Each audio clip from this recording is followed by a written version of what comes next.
Salam, mən Dan Gibson. Arxeologiya və İslam silsiləsindən növbəti video proqramımıza xoş gəlmisiniz. Bu gün izləyicilərimizin İslamdan əvvəlki bütlər haqqında verdiyi suala nəzər salmaq istərdim. Sual bu cürdür: Əgər Petra şəhəri İslamiyyətdəki orijinal Məkkədirsə, onda niyə görə Petrada əsas ibadət edilən ilah düşərə büt idi? Bir halda ki, Quranda ondan bəhs olunmur. Əvəzində isə Quranda Hubel bütündən danışılır. Məkkədə Hubel bütü ibadət edilən ilah olub. Bəs niyə Hubelin izi Petra şəhərində tapılmır? Bu proqram İslamdan əvvəlki bütlərlə əlaqədar yayımlayacağımız silsilə videoların birincisidir. Beləliklə gəlin, əvvəlcə cahiliyyə dövründəki insanların Hubel olaraq tanınan ilahından başlayaq. Gələcək videolarda Lat, Uzza, Mənat, Qütbə və sair bütlərdən bəhs edəcəm. Beləcə, nəzər salacağımız çoxlu önəmli mövzular var. Amma bu videoda mən cahiliyyə dövründəki baş ilahlardan sayılan Hubel haqqında danışmaq istəyirəm.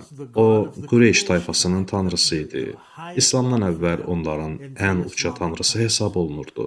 Bu büt o qədər vacib idi ki, Həzrəti Muhammedin babası Əbdülmuttalib gənc Muhammədi məbədə apararaq onu Hubel tanrısına həsr etmişdi.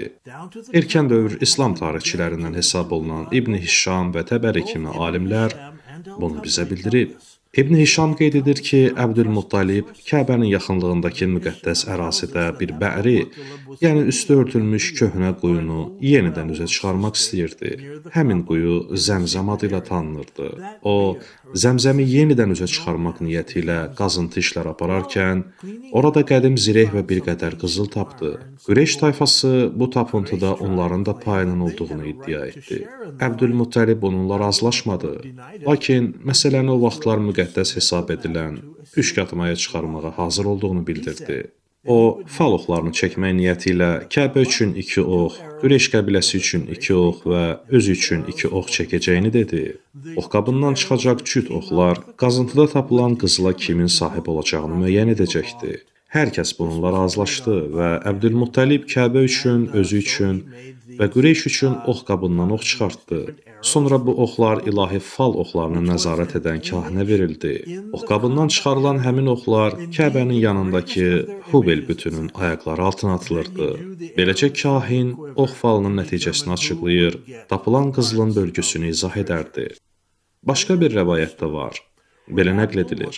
Əbdülmuttalib Zəmzəmi yenidən tapıb üzə çıxarmaq üçün qazıntı apardığı zaman Qureyş qəbiləsinin ona qarşı çıxması ilə üzləşəndə bir nəzir edərək demişdi: Əgər 10 dənə oğlum olsa, onlar böyüyüb məni qoruya biləcək duruma gəlsə, bir ata olaraq onlardan birini Kəbədə qurban edəcəm. Beləcə Əbdülmuttalibin 10 dənə oğlu olur. Əbdülmuttalib keçmişdə etdiyi nəziri övladlarına danışanda, onlar itaət etməyə razılaşır və nə etməli olduqlarını soruşur. Əbdülmuttalib bu cür dedi: Hərəniz bir ox götürün, oxun ucuna öz adınızı yazın və oxları mənə gətirin. Onlar bunu etdilər və beləcə Əbdülmuttalib oxları yığıb Kəbənin yanındakı Hubel bütünün yanına apardı. Mövzudan yayılmamaq naminə hekayəni sonuna qədər oxumaq üçün İbn Hişamın kitabına nəzər sala bilərsiniz. İndiyə qədər bildiyimiz budur ki, Hubel bütü Kəbənin yaxınlığındakı müqəddəs ərazidə idi. İbn Kəlbi özünün Kitab-ül Əsnam adlı əsərində qeyd edir ki, Hubel bütünün qarşısında 7 ox qoyulardı. Bunlar istixarə niyyəti ilə ox atmaq üçün idi. Məsələn, birinin birini öldürməsi, birinin biri ilə evliliyi, düşərlidir ya düşərsizdir, həmin oxlarla təyin edilirdi. Bu hekayələr İslam tarixindən götürülür. Amma arxeoloqlar və tarixçilər nə deyir? İllər ərzində Hubel haqqında çoxlu fərziyyələr ortaya çıxıb. Tarixçilər və arxeoloqlar müxtəlif fikirlər irəli sürüb. Bəziləri Hubelin Latın qardaşı olduqlarını, bəziləri ay tanrısı olduğunu, bəziləri isə Cənubi Ərəb mifologiyasının ay ata, günəş ana və axşam ulduzu olan Venera üçlüyünə əsaslandığını və Hubelin də onların oğlu olduğunu irəli sürüb. Problemin əsas tərəfi odur ki, tarixçilərin çoxu ortada kifayət qədər sübut olmadığı halda yenə də fikir səsləndirməyi sevir. Görürsünüzmü? Hubeli Cənubi Ərəbistanla, hətta indiki saxta Məkkə ətrafı ilə əlaqələndirə biləcək bircə dənə də olsun ortada fakt yoxdur. Araşdırma üçün bir neçə məlumat mənbəyi var. Birincisi, erkən İslam ədəbiyyatı, ikincisi isə qədim yazılar və qraffiti mənbələridir.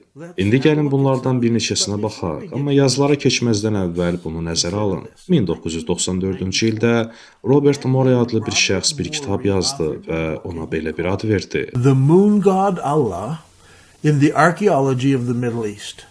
Bu kitabda Robert Morey Hubel'i ay tanrısı kimi tanıtmağa çalışdı və iddia etdi ki, Allaha ibadət qavramı Hubel'ə ibadətin inkişaf etmiş, təkamül keçmiş versiyasıdır. Beləliklə, Allah olaraq tanınan ilah sən demə ay tanrısı imiş. Növbəti il 1995-ci ildə Steven Van Netten bu ideyaları Balams As adlı bir veb-sayt vasitəsilə yaymağa başladı. Bu baxış Amerikadakı müxtəlif İslam əleyhinə nəşrlər tərəfindən qəbul edildi. Növbəti il 1996-cı ildə In the Market with Janet Pershall adlı söhbət proqramının aparıcısı Janet Pershall müsəlmanların ay tanrısına ibadət etdiyini iddia etdi. Beləcə, Hubel bütü və Allahın eyni olması, ay tanrısı olaraq tanıtdırılma konsepti əsasən şifahi yolla və ya məlumatı olmayan insanlar vasitəsilə ümumi kütlə arasında yayıldı.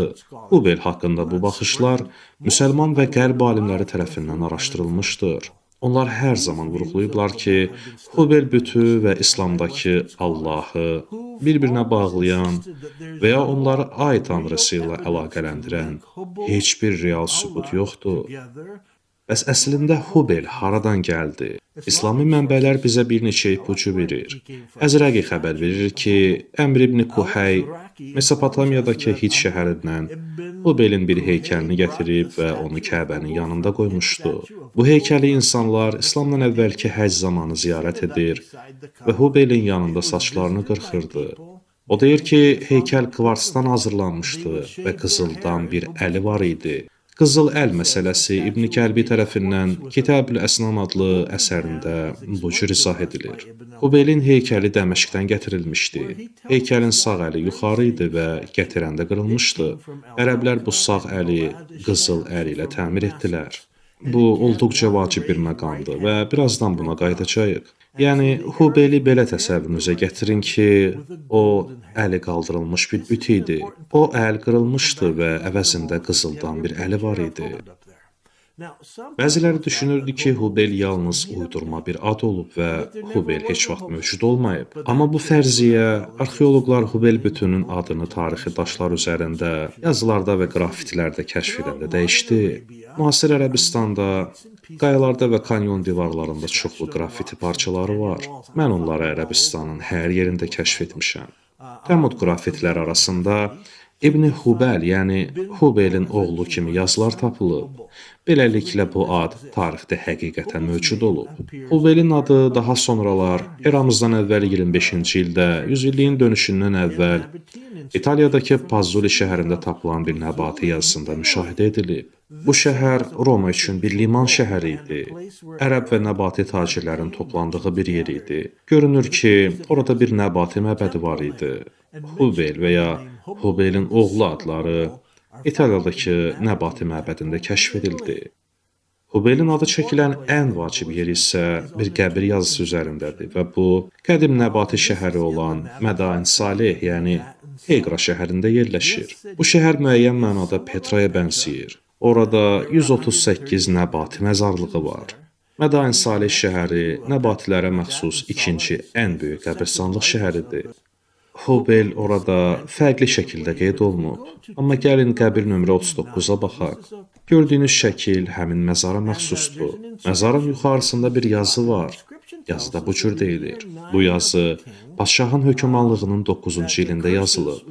Qəbrin alqı-satqısı, qəbirdən hər hansısa bir əşyanın çıxarılması qadağandır. Kim buna əməl etməsə, lənət onun yaxasını buraxmayacaq. Sonra isə açıq şəkildə belə yazılıb. Yuxarıda yazılanlara əməl etməyən şəxs düşərə Hubel bütü və Mənat bütü qarşısında məsuliyyət daşıyır. Əgər qaydaları pozduğundan şübhələnilən şəxs olarsa və əlində məzarda yatanın ailə üzvlərindən olan icazə məktubu yoxdursa, onda həmin şəxs kahinə 1000 sikkə qızıl ödəmək cəzasına məhkum ediləcək. Bu, olduqca maraqlı və heyrətamiz bir yazıdır. Bu məsələyə diqqətinizi cəmləyin. Burada açıq-aydın iki bütün adı qeyd olunub. İkincisi mənatdır. Mənat bütünə gələcək videolarımızda nəzər salacağıq. Amma əsas tanrı burada Duşara Hubali və ya başqa deyişlə Hubel bütüdür. Fikir verin, Nəbati yazısında li ədatı və mənasını verir. Bu yazıda li düşəra üçün istifadə olunub, mənat üçün istifadə olunub. Amma Hubelin adında yoxdur. Yəni düşəra və Hubel ayrı bütlər olsaydı, düşərali Hubali yazılmalıydı. Düşəranın sonunda li ədatının olmaması, Hubelin sonunda olması isə o deməkdir ki, iki ad bir bütə aiddir. İngilis dilindən tərcümədə bunu görmürsünüz, amma orijinal Nəbati dili mətnində bu aydın şəkildə qeyd olunub. Bu iki tanrının birləşdirilməsi böyük bir qavrama meydan açır. Sual yaranır. İki tanrı adı necə birləşdirilə bilər? Yaxşı, bir dəqiqə bunun üzərində düşünək, çünki cavab olduqca sadədir. Düşəra adı əslində iki sözdən ibarətdir. Du və şəra. Du bir deməkdir, yəni Şəra dağlarının birliyinin mənasını verir. Şəra dağları isə Petra boyunca gedərək Ərəbistana çatır və adın mənşəyi Petra bölgəsinə aiddir. Petra şəhərindəndir. Bu ilah bir olan ilahdır. Bir mənada Rəbb sözünə də işarədir. Beləcə məlum olur ki, düşəra bir sifətdir. Mənası Şəra dağlarının bir olanı, yəni Şəra dağlarının Rəbbi deməkdir. Bu tanrıya heç bir ad verilməyib. Arxeoloqlar və tarixçilər uzun müddət bu tanrı kimdir sualını verib. Çünki düşəra Şəra dağlarının Rəbbidirsə, bu sifət hansı ada şamildir? Və kəşf edilmiş tarixi yazı bu sifətin hansı ada aid olduğunu bizə açıq şəkildə göstərir. Hubel. Bu isə o deməkdir ki, düşəra deyildiyi zaman bilinməlidir ki, bu Hubelə işarədir. Tapılmış arxeoloji faktlar bizə bunu göstərir. Yadda saxlayın, Nəbatilərin yazılı tarixi haqqında çox az məlumatımız var. Amma səhralarda minlərlə qrafiti var. Tarixi daşlardakı qısa cümlələr orada-burada hər yerdədir. Arxeoloqların işi onları birləşdirərək çıxan mənaya baxmaqdır. Bəzən qədim tikililər və ya qayalar üzərində normal yazılar və işarələr tapılır. Bunlara baxmalıyıq. Monumental Nəbati yazıları kimi. Burada monumental bir yazı var. Qəbir üzərindədir və orada Hubel və düşəra adı birləşdirilərək bircə bütə şamil edilib. Yadınızdadırsa mən demişdim ki, Hubel bütü Qureyş qəbiləsinin baş tanrısı idi. Cahiliyyə dövründə Kəbənin yanında Hubelə həsr olunmuş bir məbəd, müqəddəs ərazidə isə bir büt var idi. Qalxıb Petraya getsəz, tam olaraq eyni şeyin şahid olacaqsınız. Orada Kəbənin yanında düşəraya həsr olunmuş bir məbəd var. Hansı ki, İslamiyyətdən sonra məqami İbrahim olaraq istifadə edildi. İndi məlum olur ki, İslami mətnlər düşəradan söhbət açanda əslində Hubeli nəzərdə tutur.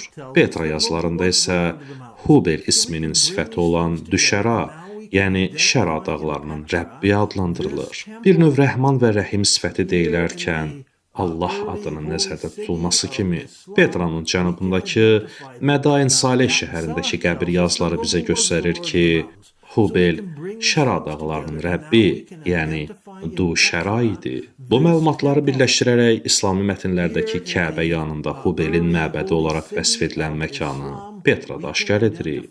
İslamiyyətdən sonra fərqli məqsədlər üçün istifadə edilsə də, həmin məbəd Petradakı ilk orijinal Kəbənin bir neçə metrlik məsafəsindədir. Bunu nəzərə alaraq, gəlin biraz daha dərinə gedək və bir məsələni başa düşməyə çalışaq. Hubel kimdir? O necə bir tanrı idi? Başqa yerlərdə tapılıbmı? İndiyə qədər oxuduğumuz bütün qeydlərdən görünür ki, Hubelin mənşəyi Suriyanın şimalından gəlir. Filip Hitti əminliklə qeyd edir ki, Hubel adı ərəbcənin qədim forması olan Aramicədən gəlir. O deyir ki, Hubel iki sözdən ibarətdir və Aramicədir. Öncəliklə Hu prefiksi gəlir. Arami dilində ruh və ya tanrı mənasını verir. Hu sözünə Bel əlavə olunur. Hubel. Bu, muabit dilində də doğrudur. Beləliklə, Hubel Belin olanı və ya Bel tanrısı deməkdir. Bel ilə əlaqədar önəmli detallar üzə çıxıb. Maraqlıdır ki, bəzi Bel heykəlləri dövrümüzə qədər gəlib çatıb. Bel sağ əlində bir şeyi qaldırmış kişi kimi təsvir olunur. Uqaritdə tapılmış bir yazıda bunu göstərir. Sol əlində bir çubuq, bəlkə yarpaq və ya bir çiçək, bəlkə də bir top buz tutub. Sağ əlində isə uc hissəsində bir şey olan böyük bir çubuq var. Mən dəqiq bilmirəm o nədir. Bəziləri deyir ki, bu ildırım çubuğudur. Bəziləri deyir ki, hər hansısa bir silahdır və ya nizədir və ya sair. Biz onun əlində nə olduğunu dəqiq bilmirik. Bəlkə də bunlar Quranda da söhbət açılmış ilahi püşk üçün atılan istixarə, faloxlarıdır. Biz bilmirik, amma Bel sağ əli qaldırılmış şəkildə təsvir olunur. Həmçinin dövrümüzə qədər gəlib çatmış kiçik bir Bel heykəli də var. Bu Bel bütü sağ əli qaldırılmış şəkildə göstərilir, amma əlində heç nə yoxdur. Əlində hər nə olubsa, əsrlər ərzində itib gedib. Asanlıqla görmək olar ki, heykəl sağ əli qaldırılmış formadadır. Görünür bu bütü əldə edən ərəblər Hubelin qırılmış əlini təmir etmiş, onu qızıl ilə düzəldərək sağ əlini yuxarı qaldırmışlar. Və bu büt orijinal Kəbənin yanında dayanmış və insanlar ondan püşk üçün istixarə niyyəti ilə mədət ummuşlar. Dediyimiz kimi, Kəbənin yanında inşa edilmiş yeganə böyük məbəd olan Düşəra məbədi, yəni dağların Rəbbi məbədi idi. Hubel, Düşəra və Beel adları birlikdə çəkilir və əsasən eyni tanrının fərqli adları kimi tanınır. Palmira qədim şəhərdir və nəbati tacirləri ilə əlaqələndirilir. Bu şəhərdə Beel Şaminə həsr olunmuş bir məbəd var. Bunu tarixi tikilidəki yazıdan bilmək olur.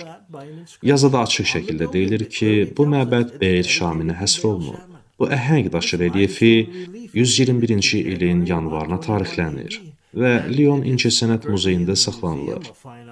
Xoşbəxtlikdən bu əsər Suriyada son illərdəki qədim məbədlərin və yerlərin dağıdılması təhlükəsindən qorunub saxlanılıb. Düşəra və Şamin arasında çoxlu oxşarlıq var. Hər ikisi kişi ilahdır, hər ikisi ali tanrılardır, hər ikisi göylərin hökmranıdır. Nəbatilərin dini inancı mövzusunda dünya üzrə ekspert olan professor John Haley hesab edir ki, Düşəra, Beel Şamin, Qos və sair tanrılar əslində eyni tanrıdır. Sadəcə onlara müxtəlif adlarla ibadət edilir. Hu Beel və Beel Şamin də əslində çox oxşar tanrılardır. Sadəcə müxtəlif insanlar tərəfindən müxtəlif yerlərdə və tarix boyunca fərqli adlarla çağırılır. Hətta Hədad tanrısı da digər tanrılara çox bənzəyir. Onların məbədləri də bir-birinə oxşardır. Məsələn, Petradakı Düşəra məbədi Qasral Bint olaraq tanınır. Çox uzaqda olmayan Datrasa baxa bilərik və görürük ki, orada oxşardır. Sonra Tənnurda bir məbəd var ki, o da çox oxşardır və Suriyada Beel Şamin üçün bir məbəd var. Eyni zamanda Düşəra da var. Bunların hamısı bir-birinə oxşar və biri digəri ilə əlaqəlidir. Petradakı bir yazıda deyilir ki, Beel Şamin nəbatilərin padşahlarının tanrısıdır. Yazıda bir çox padşahların və onların ailələrinin adları qeyd olunub. Necə yəni Beel Şamin? Biz düşünürdük ki, padşahların tanrısı ünvanı Düşəra üçündür. Bəs Beel Şamin necə olur ki, padşahın Rəbbi olur? Məgər Petradakı əsas məbəd Düşəra üçün deyildi? Əgər Türkməniyyə məzarlığına getsək, oradakı qədim yazılarda deyilir ki, padşahın tanrısı Düşəradır. Bu çox açıq şəkildə yazılıb. Beləliklə, bir daha görürük ki, Beel Şamin və Düşəra eyni şəhərdə əsas tanrılar kimi qeyd olunub. Bu, Ayn Şəlalə mətnində də təsdiqlənir. Orada həm Beel Şamin, həm də Düşəra padşahın Rəbbi kimi təsvir olunur. Beləliklə, burada eyni tanrı üçün iki ad var. Bundan nə nəticə çıxarılır? Beel Şamin tanrısı əsasən şimalda, Suriyadakı yazılarda tapılır. Amma bizə göstərilir ki, keçmişdə bir ərəb Hubel bütünü Suriyadan müqəddəs şəhərə gətirmişdi. Və bu, Qureyş qəbiləsi üçün elə bir cazibəyə çevrilmişdi ki, həmin bütü Kəbənin düz yanına yerləşdirmişdilər. Həzrəti Muhammedin babası Abdülmuttalib bu bütü lazım olan zamanlarda istifadə edirdi. Gələcəyi bilmək üçün püsklər atılırdı. Biz bilirik ki, Abdülmuttalib Muhammed Peyğəmbəri o uşaq ikən bu bütə həsr etmişdi. Petraya getsək, oradakı orijinal Kəbənin yanında cahiliyyə dövründə büt məbədi məqsədi ilə istifadə edilmiş bir məbəd tapırıq. Kəbənin düz yanındadır. Bu məbəd Düşəra, yəni dağların Rəbbi üçün idi. Düşəra adı sonradan unudulsa da, Petranın cənubundakı Mədain Salih, yəni Heqra şəhərindəki tarixi daş kitabələrdəki yazılar bizə göstərir ki, Düşəra bütü İslamiyyətdən bildiyimiz Hubel bütüdür. Hubel həmçinin Be'el-Şamin və Şəra dağlarının Rəbbi mənasını verən Düşəra kimi adların hamısı əslində eyni mənanı verir və eyni ilahın fərqli adlarıdır. Əgər biz Hubel və şimalda qədim Be'el ibadətgahına bir bütöv şəklində baxsaq, olduqca maraqlı nəticələr əldə edirik.